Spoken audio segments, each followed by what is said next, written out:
पृष्ठ 52 हमने पूरा किया था। उसके आगे अब 53 पृष्ठ पर हम फिर से इसके आगे शुरू करते हैं। पृष्ठ 53 देखिए। जल में मिलकर नहीं, हिमखंड की बात चल रही है। जल में मिलकर नहीं, जग को जल के तल तक भेजकर उस पर ऊपर रहना चाहता है। जल में मिलकर नहीं, हे मानी प्राणी, पानी को तो देख और अब तो पानी पानी हो जा। हे प्रमाण प्रभो, मान का अवमान कब हो। हे प्रमाण प्रभो, मान का अवमान कब हो। यह जो हिमखंड है उसकी स्वभाव विशेषता बता रहे हैं आचार्य श्री।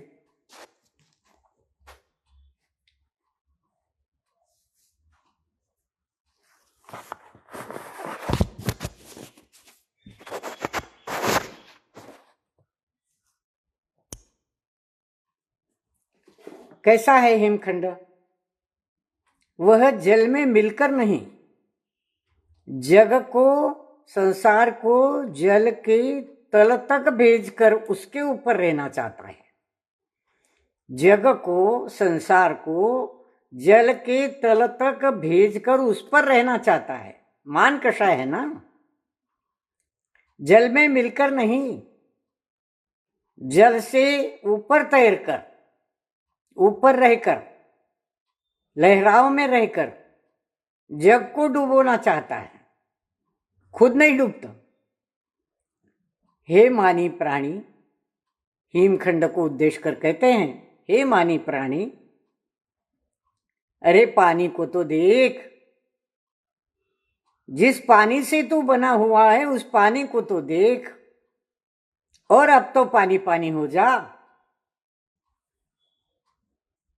हम किसी को पानी पानी हो जाए ऐसा कब कहते हैं? शर्म के मारे डूब मर, ऐसा कहते हैं ना। पानी पानी हो जा। पानी नहीं होता, सघन रहना चाहता है, टकराना चाहता है, बड़े बड़े जहाजों से, नाव से टकरा कर उन्हें डुबोना चाहता है, संसार को तल में पहुंचाना चाहता है। यहां तल से थोड़ा सा नरक का संदर्भ लीजिए। जो मिथ्यात्व के चंगुल में फंसे उनको यह एक मान कषाय तरल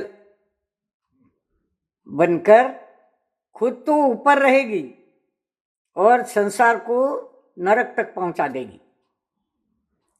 हे मानी प्राणी, हे हिमखंड, तू मानी प्राणी है। मान कषाय का तू पोषण करने वाला है। पानी को तो देख, पानी कैसा तरल है, कैसा सरल है, नाव को यहां से वहां तक पहुंचाने वाली है। तो ऐसी तरलता अब तो देख और सघनता को पिघला दे, मिथ्यात्व को पिघला दे, पानी पानी हो जा। उसको इस प्रकार का उद्बोधन मिलता है। और माटी यह उद्बोधन कर रही है, हे प्रमाण प्रभो, भगवान से प्रार्थना है, प्रमाण प्रभो, मान का अवमान कब हो। मान का अवमान कब हो। यहां भगवान को प्रमाण शब्द का विशेषण कहिए, नाम कहिए दिया है। प्रमाण क्यों कहा? भगवान से खिरती हुई दिव्य ध्वनि का एक एक अक्षर, एक एक शब्द जब बीजाक्षर बन जाता है और उससे जो श्रुत का ज्ञान प्रस्तुत होता है, अध्यात्म प्रस्तुत होता है, वही प्रमाण है, वही सत्य है। उसमें कोई मिलावट नहीं। इसलिए प्रमाण कैसे जाने? जो भगवान के मुख से प्रस्तुत दिव्य ध्वनि वो गौतम गणधर ने सुनी और आचार्य परंपरा से केवली श्रुत केवली परंपरा से हम तक पहुंची, आज के आचार्य तक पहुंची। इसलिए आचार्य कुंद भी कहते हैं, मैं जो भी कहूंगा वह आगम प्रमाण कहूंगा, छल मत करना। तो इसलिए भगवान की वाणी प्रमाण है, इसलिए भगवान को प्रणाम करके प्रमाण की कहा है। हे प्रमाण प्रभो, इस मान का अवमान कब होगा? इस मान को कब अकल आएगी?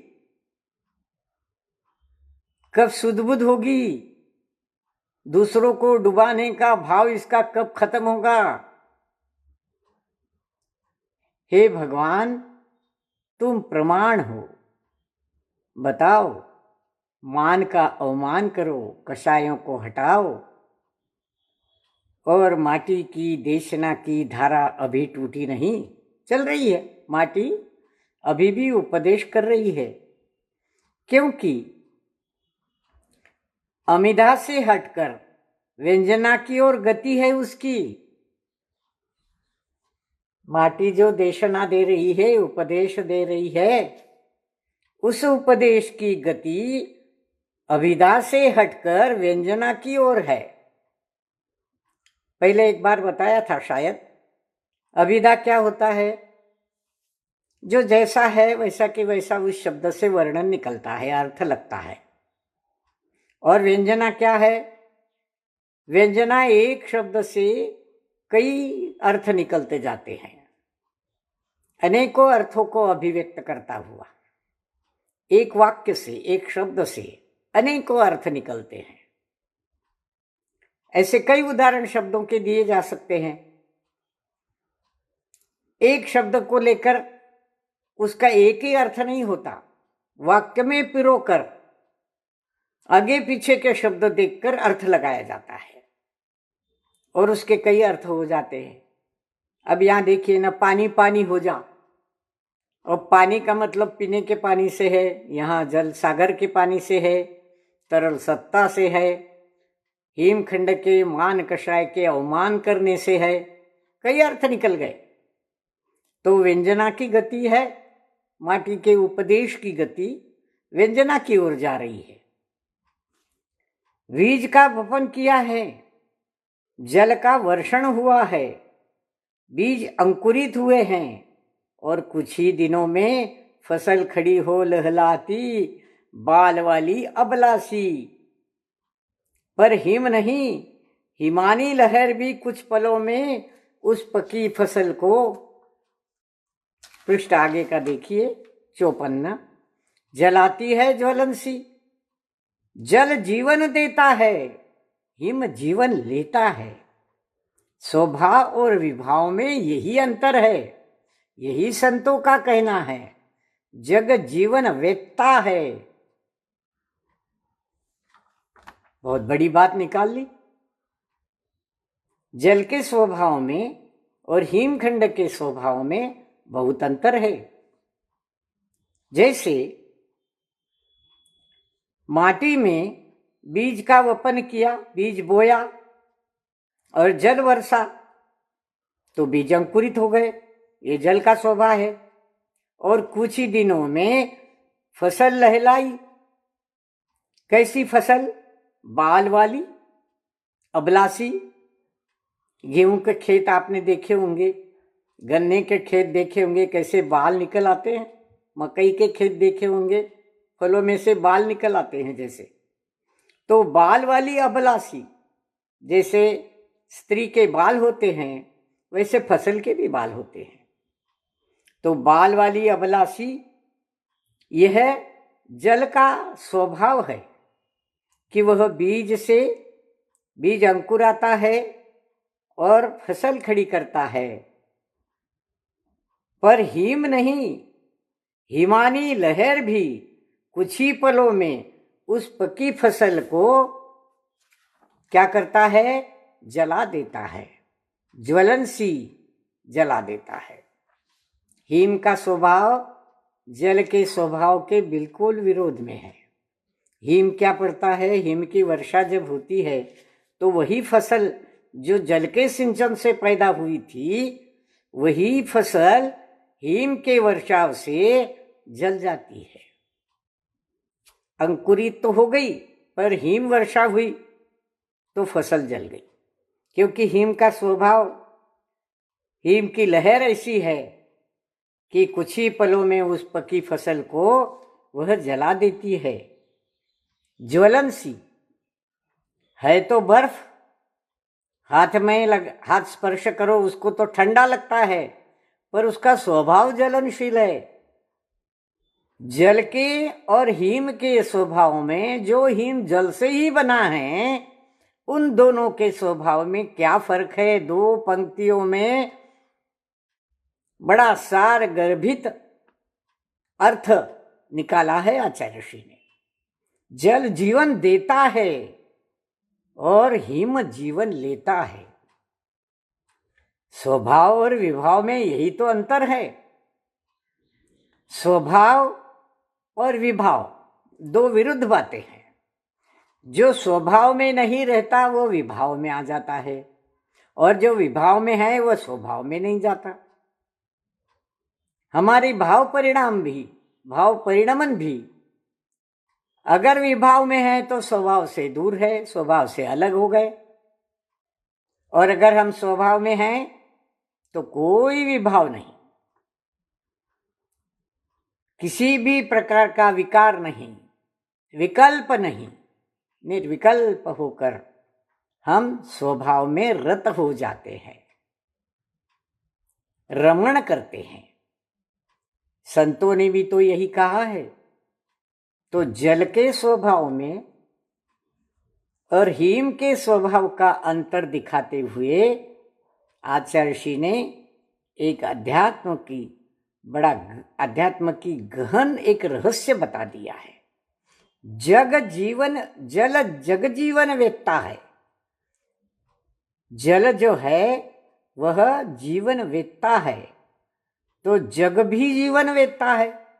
कौन सा जग? ये संसार नहीं, ये शहर, ये गांव, ये लोग, ये मकान, उसमें रहने वाले लोग, ये धन दौलत, ये नहीं है। कौन सा जग जीवन वेत्ता है? स्वभाव जीवन वेत्ता है, जीवन देता है, जीवन जीने का मार्ग बताता है। जीवन में सुख कैसे निर्माण हो ये मार्ग बताने वाला है, इसलिए उसे स्वभाव को जगत जीवन वेत्ता देने वाला कहा है। इससे यही फलित होता है कि हिम की बाहरी त्वचा शीतशिला हो, परंतु भीतर से हिम में शीतलता नहीं रही। अब उसमें ज्वलनशीलता उदित हुई है, अवश्य, बिल्कुल विश्वास के साथ कहते हैं। अन्यथा जिसे प्यास लगी हो, जिसका कंठ सूख रहा हो और जिसकी आंखें जल रही हो, वह जल्दी से जल्दी इन पीड़ाओं की मुक्ति के लिए जल के बदले हिम की डली खा लेता है। किस लिए?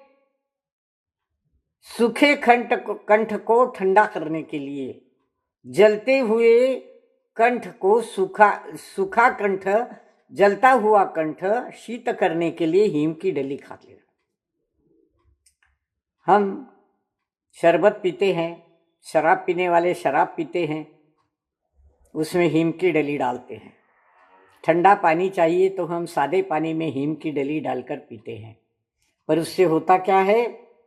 हिम की डली खा लेता है पीड़ाओं की मुक्ति के लिए जल्दी जल्दी जल के बदले, परंतु उससे उल्टी कसकस प्यास बढ़ती है। क्यों? नाक से नाकी निकलती है। क्यों? यही तो विभाव की सफलता है। फिर लाया अध्यात्म, विभाव की सफलता। विभाव में रहने से क्या होता है?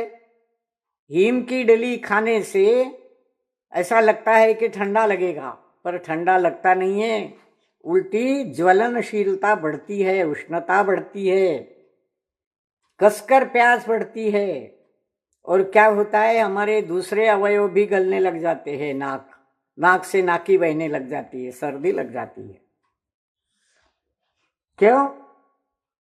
हिम की डली का स्वभाव ज्वलनशील है।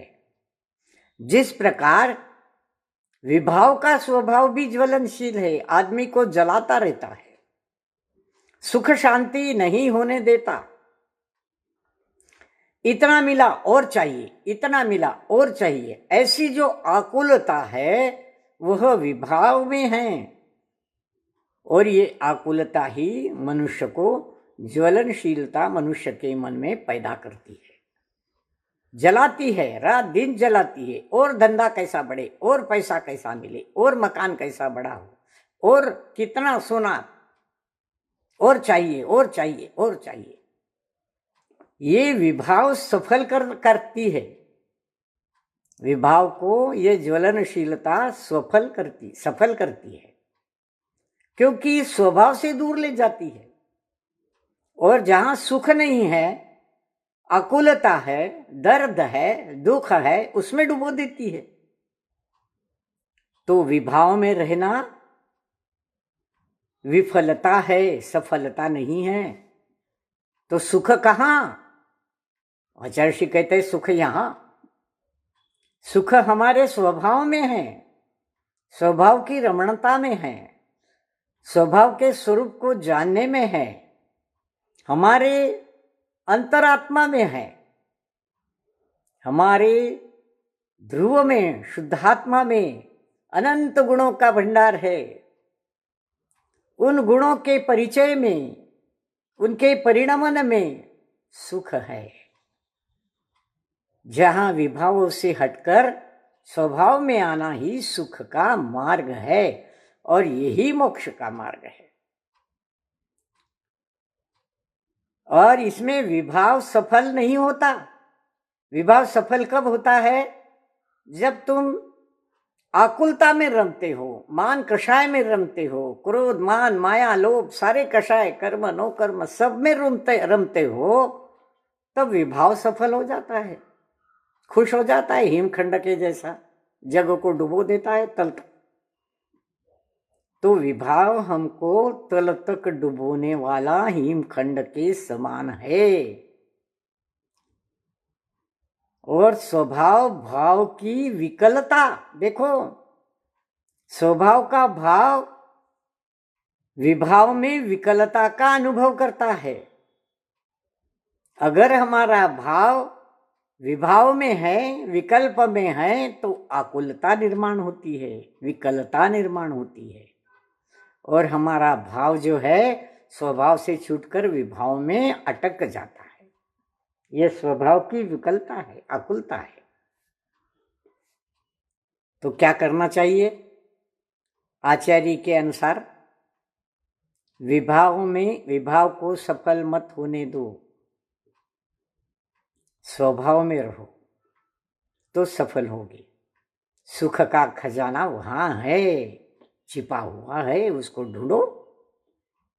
आगे चलते हैं 55 पेज पर। हम इतना होने पर भी सागरीय जल सत्ता मां महासत्ता हिम को डुबोती नहीं। अरे इसमें क्या राज है? ये हिमखंड इतना विकृत मनोवृत्ति वाला है, मान कषाय का पोषण करने वाला है, सघन है, बड़े बड़े जहाजों को डुबाता है, लोगों को डुबा देता है, उसमें खुशी मनाता है। ऐसा ये हिमखंड सागर के लहरों पर तैर रहा है। ये सागरीय जल सत्ता जो है वो मां महासत्ता है, मां महासत्ता। ये शब्द मूकमाटी में बार बार सुनने को मिलेंगे। इस महासत्ता का परिचय पहले ही छूट धरती मां ने माटी पुत्री को बता दिया था। सत्ता शाश्वत होती है बेटा, ये महासत्ता आत्मा की महासत्ता है। तो यहां सागर का उदाहरण चल रहा है, इसलिए सागर को महासत्ता कहा। ये मां शब्द जो है ना, ये मां शब्द यहां सागर को उद्देश्य कर जरूर कहा है। उपमा है क्योंकि सागर महान है, माँ जैसे हृदय वाला है, सबको संभालता है। कितना भी पापी हो, पाप से नहीं, पंक से घृणा करो, पापी से नहीं घृणा करो। ये माँ का स्वभाव होता है। तो हमारे आत्मा का स्वभाव भी माँ जैसा ही है। इसीलिए तो हम भगवान की वाणी को माँ सरस्वती कहते हैं। माँ है हमारी, हे जिनवाणी माता। बारंबार नमस्कार करते हैं, सिर पर उठाते हैं। तो ये माँ महासत्ता है, शाश्वत सत्ता है। जैसा कि धरती माँ ने पुत्री को बताया था, माटी को बताया था। ये सागरीय महासत्ता, जल सत्ता, हिमखंड इतना दुष्ट है, मान कषाय का पोषण करने वाला है, फिर भी उसको डुबोती क्यों नहीं? वजनदार है वो तो, सघन है भाई, इसमें क्या राज है? लगता है मां की ममता है वह संतान के प्रति, अपने वंश अंश के प्रति वह ऐसा कदम नहीं उठा सकती। कभी भूलकर भी सब कुछ कष्ट भार अपने ऊपर उठा लेती है और भीतर ही भीतर चुप्पी साध लेती है। वह मां का सत्ता, मां का शाश्वत सत्ता का वर्णन, महासत्ता का वर्णन, उसी पर अनुकूल सागरीय जल सत्ता का वर्णन, उसको महासत्ता कहकर उपमा देकर उसके माध्यम से शाश्वत सत्ता, स्वभाव की सत्ता, ध्रुव स्वभाव की सत्ता, द्रव्य की सत्ता, सब कुछ निकल आता है इसमें। कैसी होती है मां? मां की ममता है।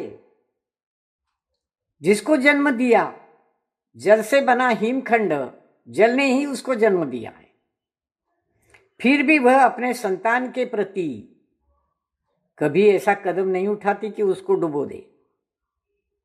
क्यों? वह संतान उसके वंश का अंश है ना, उसका वंश चलाने वाला है। दादा दादी को अपने पोते पोती क्यों इतने पसंद आते हैं? वह वंश के अंश है। मां जैसी महासत्ता अपने वंश के अंश को कभी डुबोती नहीं, ऐसा कदम कभी नहीं करती वह। और व्यवहार में भी हम देखते हैं, बेटा कितना भी खराब हो, शराबी है, जुआरी है, व्यसनी है, मारपीट करता है, पैसे छीन कर ले जाता है, फिर भी माँ उसको कभी डुबोती नहीं, कभी नकारती नहीं। खाने के समय पे उसको थाली तो परोसी देती है। एक कहानी हमने धर्ममंगल में प्रकाशित की थी, कहीं से पढ़ी हुई। एक अमीर आदमी के यहाँ इनकम टैक्स वाले आए, जांच करेंगे, सारे कपाट वपाट कापिया वापिया सब पैसा वैसा सब देखने लग गए इधर उधर। फिर छत पर गए, वहाँ कहीं रखा है क्या? छत पर बूढ़ी माँ बैठी थी, सिकुड़ी सी, उसके पास एक गठरी थी। इनकम टैक्स वालों ने पूछा, माँ इस गठरी में क्या है? माँ ने वो गठरी कसकर पकड़ ली अपनी छाती से, नहीं खोलने दूंगी, नहीं खोलने दूंगी, नहीं खोलने दूंगी। इनकम टैक्स वालों को लगा जरूर इसमें कुछ है, ऐसा धन कि जो इनकम टैक्स वालों से छिपा कर रखा जाता है। नहीं तो खोलनी पड़ेगी आपको, ऐसी नहीं चलता, हम इनकम टैक्स वाले। अरे भैया मत खोलो, ये मेरे घर की इज्जत है, अब तो जरूर खोलनी पड़ेगी। उन्होंने गठरी छीन ली, खोल के देखी तो ठंडी बासी के टुकड़े पड़े थे।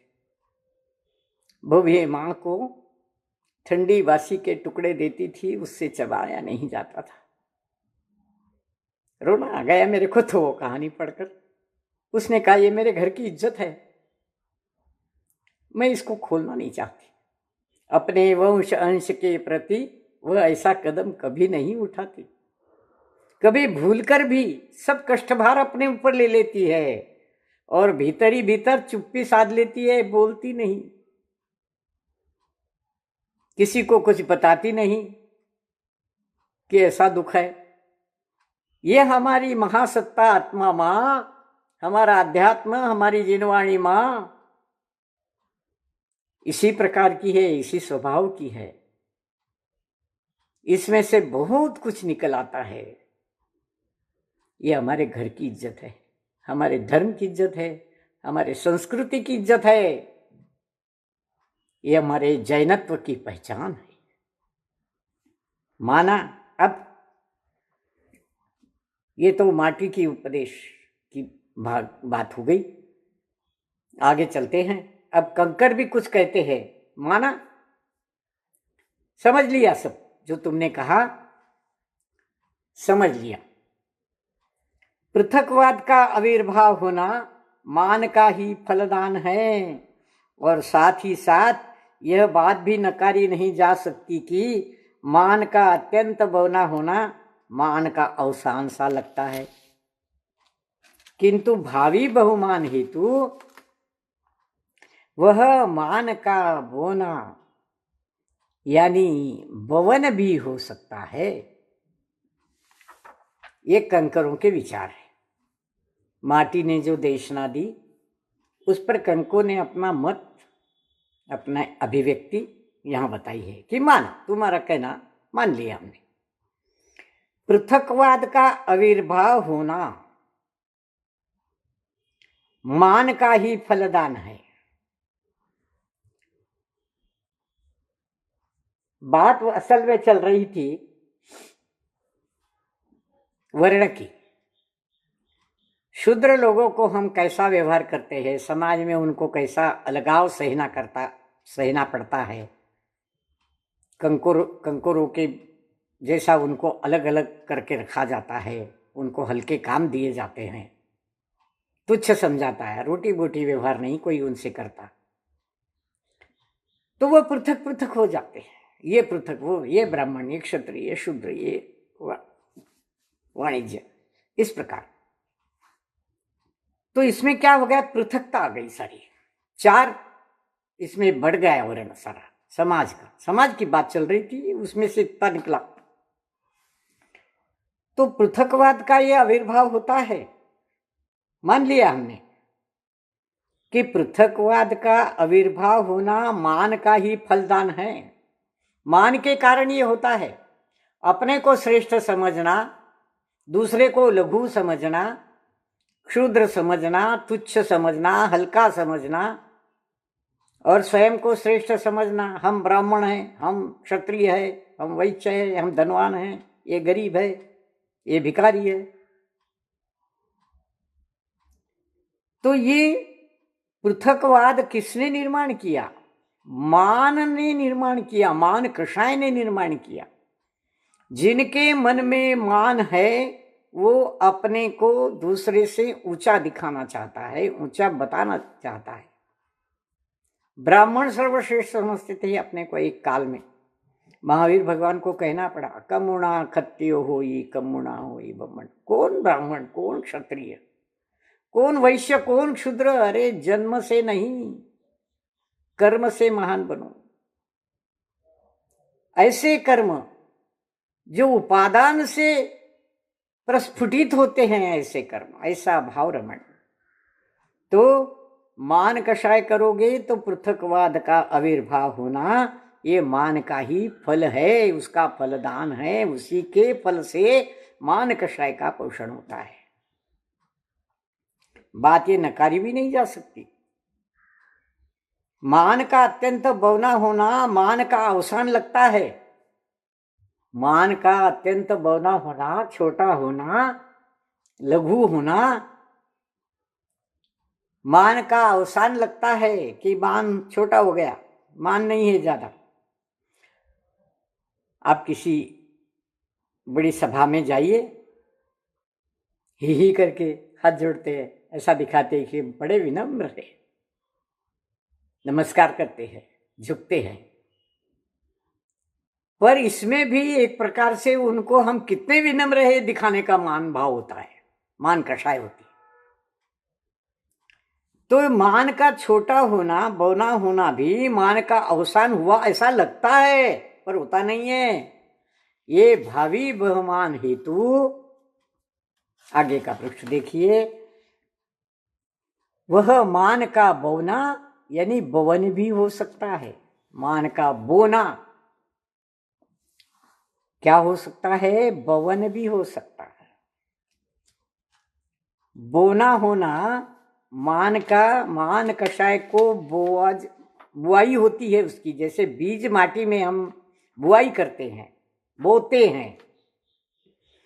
मान को छोटा दिखाने में, विनम्रता दिखाने में, कभी कभी अंदर छिपा हुआ ये जो मान है कषाय, ये मान का बीजवपन ही है। इससे तो मान ही अंकुरित होगा, पूर्णता से नहीं निकलेगा। मान का अत्यंत बौना होना, मान का अवसान सा लगता है कि अवसान हुआ, पर नहीं होता। वह भावी बहुमान हेतु, भावी बहुमान के लिए बताया गया एक ऐसा खोटा मिथ्या व्यवहार है। वोट मांगने हमारे यहाँ 5 साल में एक बार आते हैं नेतागण, हाथ जोड़ते हैं, विनम्रता दिखाते हैं, ऐसा करेंगे वैसा करेंगे, हाँ, बड़े विनम्रता दिखाते हैं। ये सारी विनम्रता ढोंग है। किस लिए? आगे के बहुमान हेतु, आगे का बहुमान बढ़े, हमें कोई मंत्री पद मिले, हम चुन के आ जाए, नगर परिषद में जाएं और हम कोई मान का हमें कुर्सी मिले, ये आगे के बहुमान के हेतु ये दिखाने की जो विनम्रता है, ये मान का ही वपन है, बीज का बोना है। इससे मान बढ़ता है, कम नहीं होता। छोटा हुआ लगता है पर होता नहीं है। आचार्य ऋषि के अनुभव के बोल बताते हैं और कहते हैं कि मान का बोना यानी बवन भी हो सकता है। बवन, वपन, मान ही बोया जाता है उसमें और फसल उगती है। मान की फसल लहलाने लगती है, मान कषाय की फसल, ऐसा मान है ये। यूं अब आगे देखते हैं। यूं बीच में ही कंकरों की ओर से व्यंगात्मक तरंग आई और संग की संगति से अछूती माटी के अंग को ही नहीं, सीधी जाकर अंतरंग को भी छूती है। वह कंकरों की तरंग कि तुरंत ही नहीं नहीं दृश्यता, भूल क्षम्य हो माँ, नहीं नहीं दृश्यता हुई, भूल क्षम्य हो माँ। यह प्रसंग आपके विषय में घटित नहीं होता। और कंकरों का दल रो पड़ा। फिर प्रार्थना के रूप में कहता है, ओ मानातीत मार्दव मूर्ति माटी माँ, एक मंत्र दो इसे, जिससे कि वह हीरा बने और खरा बने कंचन सा। हीरा बने और खरा बने कंचन सा। ये कंकरों का कथन जो है यहाँ, माँ माटी की उपदेशना तो यहाँ समाप्त होती है। अब कंकर की बात बताते हैं। कंकर की ओर से एक व्यंगात्मक तरंग आई। ऐसा कहने वाला कंकर कि मान का तो वपन ही होता है और मान तो बढ़ता ही जाता है। एक व्यंगात्मक तरंग उनकी ओर से आई।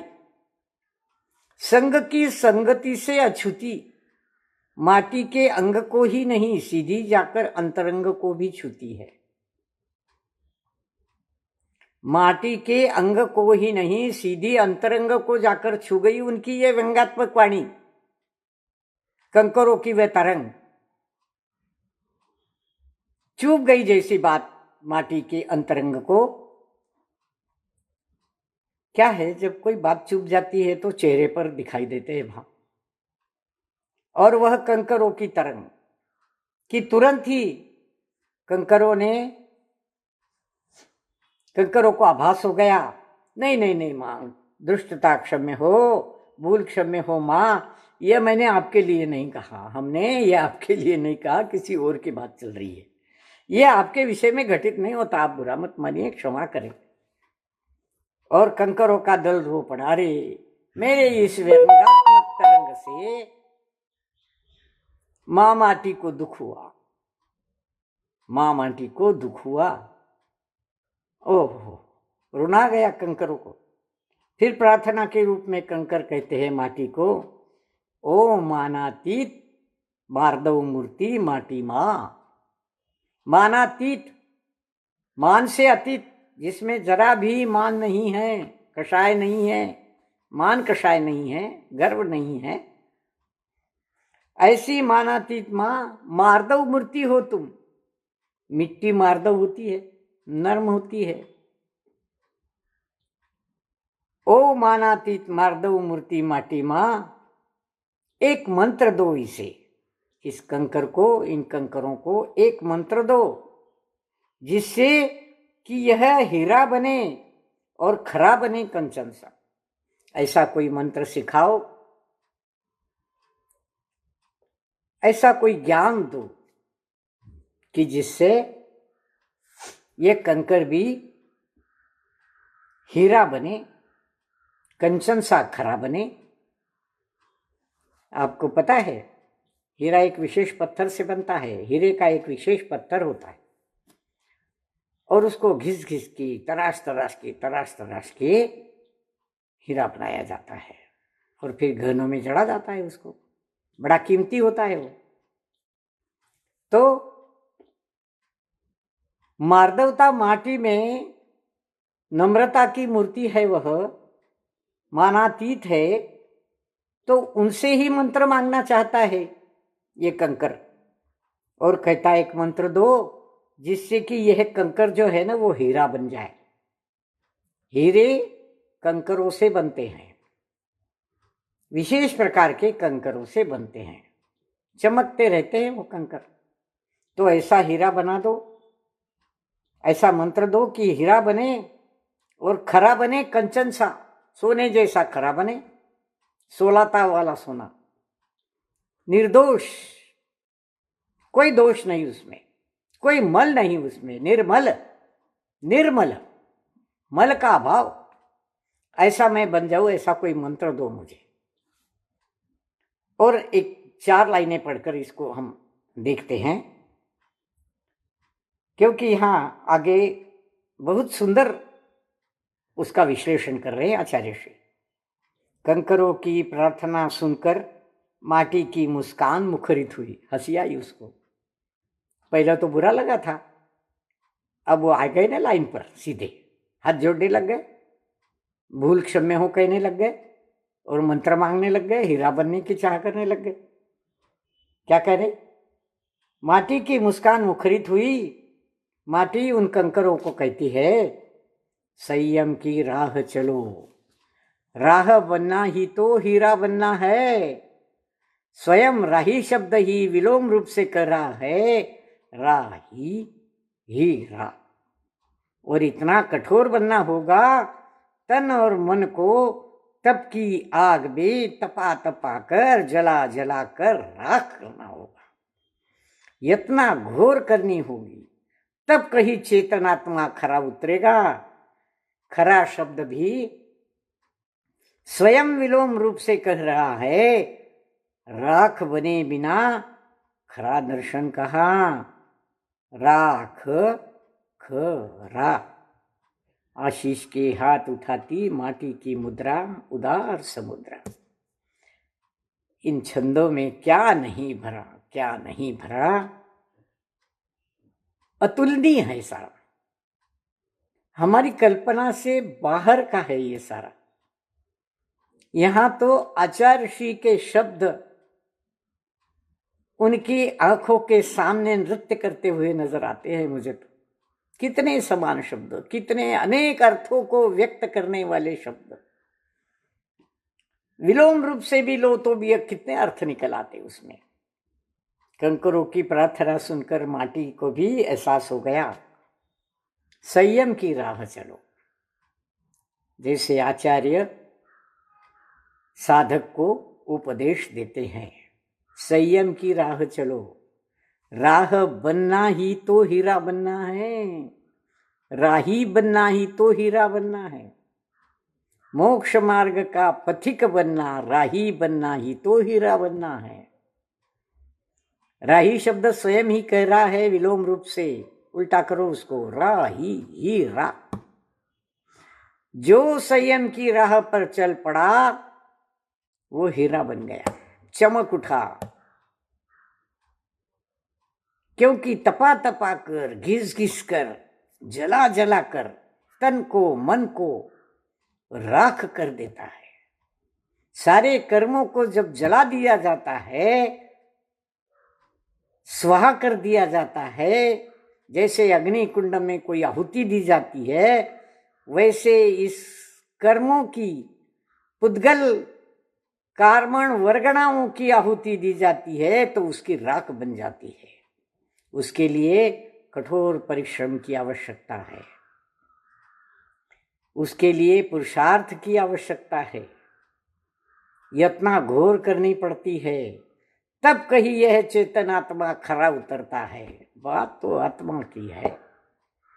चेतन आत्मा कब खरा उतरेगा? जब उसको तप की अग्नि में तपा तपा कर, जला जला कर उन काले कर्मों की, कषाय कर्मों की राख हो जाएगी और ध्यान की अग्नि में वह उड़ जाएगी, वर्षा के जल से धुल जाएगी। तब कहीं जाकर तत्व की धारणा साधक के मन में होती है। पिंडस्थ ध्यान में ये सब आता है, ज्ञानार्णव पढ़िया। तब खरा उतरेगा। खरा शब्द स्वयं विलोम रूप से कहता है, जब तक कर्मों की राख नहीं होती दर्शन का खरा स्वरूप दिखाई नहीं देता। कौन सा दर्शन, कौन सा श्रद्धान? जिन दर्शन, जिन वाणी माता का दर्शन, श्रुत का दर्शन, अध्यात्म का अध्ययन, ध्यान का अनुभव, ये सब खरा दर्शन है। राख हुए बिना कर्मों की, पुद्गल कर्मों की, वर्गणाओं की, मोह की, कषायों की, सारे द्रव्य कर्म, भाव कर्म, नो कर्म सब जल जाते हैं। तब कहीं खरा सोना, खरा हीरा उतरता है। और इस प्रकार कहकर माटी ने आशीष का हाथ उठाया, कंकरों को आशीष दिया। कैसी है माँ की मुद्रा? माटी माँ की मुद्रा उदार है। माँ उदार होती है ना, माँ उदार होती है, समुद्रा होती है। समुद्रा, समुद्र से समुद्रा स्त्रीलिंग वचन बना दिया। समुद्रा मुद्रा सहित, उदार मुद्रा सहित समुद्रा, सागर के जैसी विशाल, गंभीर, डुबोने वाली नहीं, तैराने वाली, पार लगाने वाली, ऐसी ये चेतना की, चेतन आत्मा की घोर यत्ना, घोर पराक्रम, वीर्य का जागृत होना, पुरुषार्थ का जागृत होना, तब कहीं आत्मा का धर्म समझ में आता है। धर्म, अर्थ, काम, मोक्ष, चारों शब्द हम पढ़ते तो जरूर है, पर धर्म सब में है। आत्मा का धर्म, आत्मा के गुण धर्म, आत्मा का स्वभाव। आत्मा एक वस्तु, उस वस्तु के रूप में आत्मा का जो स्वभाव है, वत्तु स्वभाव धम्मा, वस्तु का स्वभाव ही उसका धर्म है, वस्तु का स्वभाव ही उसका धर्म है। तब वह धर्म उसका चेतन आत्मा खरा उतरेगा। तो चेतन को जगाना है तो तप की अग्नि में तन और मन को जला जला कर, तपा तपा कर राख करना होगा। और इसके लिए घोर यत्न, घोर पुरुषार्थ की आवश्यकता है। साधक के लिए आचार्य श्री का ये उपदेश क्या कहे, शब्द नहीं सूझते मुझे, पर यह उपदेश साधक के लिए अत्यंत अनमोल वचन है। इतना ही कहूंगी। संक्षेप में मैंने ये थोड़ा सा समझाया है, विस्तार बहुत बड़ा है। क्षमा चाहती हूँ, बीच में खंडित हो गया था। सब बातें हमारे हाथ में नहीं होती, नेट की प्रॉब्लम आ जाती है कभी कभी, तो सुनते रहिए, अन्यों को सुनाते रहिए, अर्थ समझिए, तल की गहराई में जाकर अर्थ समझिए इस जलीय महासत्ता का, इस शाश्वत महासत्ता का, इस चेतन आत्मा का दर्शन कीजिए। बस यहाँ रुकते हैं, अगले रविवार को फिर मिलेंगे। तब तक के लिए आज्ञा चाहती हूँ। कोई गलती हो, अर्थ लगाने में भूल हो तो आचार्य श्री स्वयं क्षमा करे, सुनने वाले सभी साधर्मी भाई बहन क्षमा करे। जा वाणी के ज्ञान से सूझे लो कहलो, सो वाणी मस्तक नमो सदा देत हो।